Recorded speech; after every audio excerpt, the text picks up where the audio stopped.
जिस नेमत में नाशुक्री हो वो हमेशा नहीं रह सकती। किसी भी महफ़िल में हमारे निशस्त व बर्खास्त और गुफ्तगू से हाज़रीन की इज़्ज़त बढ़ना चाहिए। ये नहीं होना चाहिए कि हमारे किसी फ़ेल से किसी का दिल दुखा जाए। इस्लाह नफ्स की हमा वक्त कोशिश करते रहो ताकि हमारे अंदर अच्छी सिफ़ात पैदा हों। जिस बात का तुम्हें पूरा इल्म ना हो अपनी ज़ुबान से मत निकालो।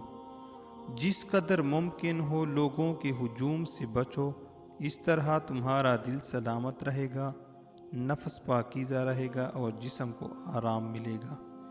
ये अक़वाल हिकमत, तवाज़ा और ख़ुदशनासी की अहमियत पर ज़ोर देते हैं और इंसान को अपने अमल और अल्फाज में पाबंदी और ज़ब्त की रहनुमाई करते हैं।